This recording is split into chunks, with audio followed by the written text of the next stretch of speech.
Assalamualaikum warahmatullahi wabarakatuh. Perkenalkan, nama saya Misbahuddin dengan NIM H2510562 dari Program Studi Pendidikan Guru Sekolah Dasar Fakultas Agama Islam Universitas Juanda. Pada kesempatan kali ini, saya akan memaparkan hasil analisis dan refleksi pribadi saya berdasarkan observasi yang telah kami lakukan sebagai tugas mata kuliah Perspektif Pendidikan SD. Observasi ini dilaksanakan di sebuah sekolah dasar negeri berlokasi di Kecamatan Megamendung, Jawa Barat.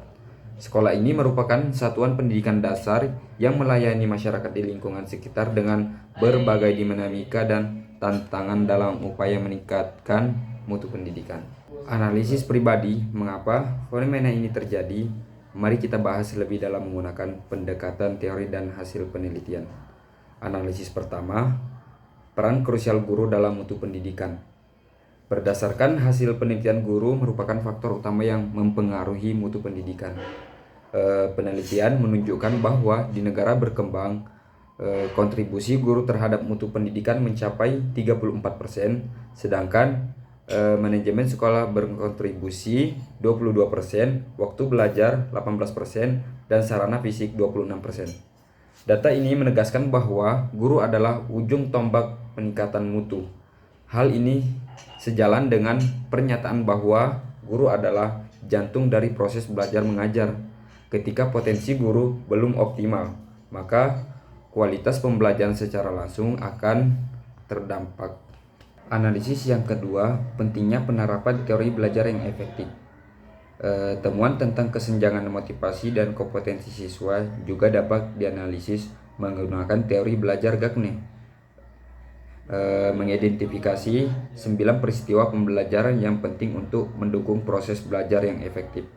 Antara lain mendapatkan perhatian, menyampaikan tujuan, merangsang ingatan, menyajikan materi, memberikan bimbingan, dan memberikan umpan balik. Penelitian evaluasi terhadap proses pembelajaran menunjukkan bahwa sebagian besar langkah Gagne dapat diterapkan dengan baik, namun terdapat kelemahan dalam penyajian konten dan penguatan konsep. Hal ini mengidentifikasikan bahwa guru memerlukan peningkatan kemampuan dalam mendesain pembelajaran yang benar-benar berpusat pada siswa dan sesuai dengan tahapan belajar yang efektif. Penelitian lain juga menegaskan bahwa faktor manusia, metode, dan materi merupakan aspek paling mendukung dalam perbaikan mutu pendidikan di sekolah dasar.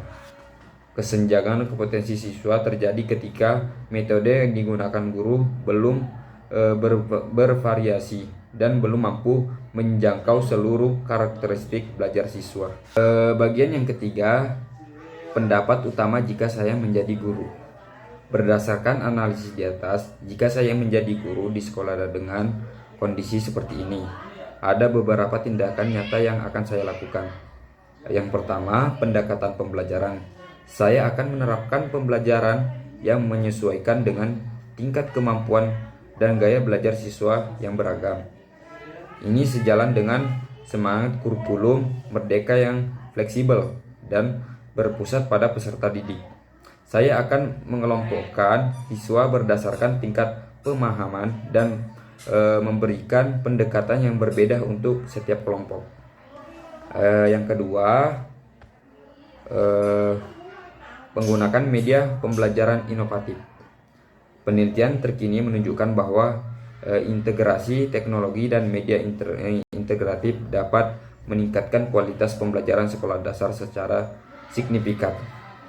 Saya akan memanfaatkan media digital seperti video, pembelajaran integratif, game edukasi, atau platform digital yang dapat memvisualisasikan materi abstrak menjadi lebih konkret. Hal ini penting karena siswa sekolah dasar berada pada tahap operasional konkret menurut teori Piaget.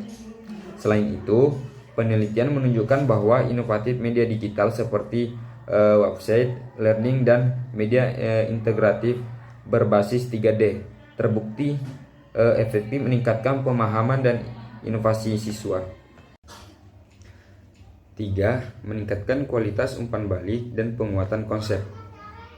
Mengacu pada kelemahan yang ditemukan dalam penerapan teori Gagne, saya akan memberikan umpan balik yang lebih mendetail dan spesifik kepada setiap siswa.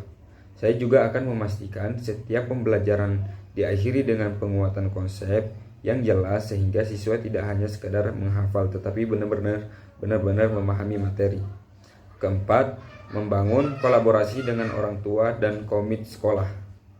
Saya akan membangun komunikasi rutin dengan orang tua untuk membantu perkembangan belajar siswa di rumah. Keterlibatan orang tua sangat penting dalam menciptakan ekosistem pendidikan yang mendukung, terutama dalam mengatasi kesenjangan motivasi dan latar belakang siswa yang beragam. Observasi ini memberikan pembelajaran yang sangat berharga bagi saya sebagai calon guru. Pertama, saya menyadari bahwa mutu pendidikan bukanlah tanggung jawab guru semata, melainkan hasil dari kerjasama seluruh komponen, guru, kepala sekolah, orang tua, masyarakat, dan pemerintah. Namun demikian, gurulah yang memegang peran sentral karena berinteraksi langsung dengan siswa setiap hari. Kedua, observasi ini mengubah cara pandang saya tentang profesi guru. Saya dulu berpikir bahwa menjadi guru cukup dengan menguasai materi pelajaran. Namun kenyataannya, seorang guru profesional harus menguasai kompetensi, yaitu seperti contohnya kepribadian, sosial, dan profesional. Kemampuan mengelola kelas yang heterogen, mendesain pembelajaran yang inovatif, dan membangun motivasi siswa adalah keterampilan yang harus diasah. Observasi ini menegaskan pentingnya evaluasi dan perbaikan berkelanjutan.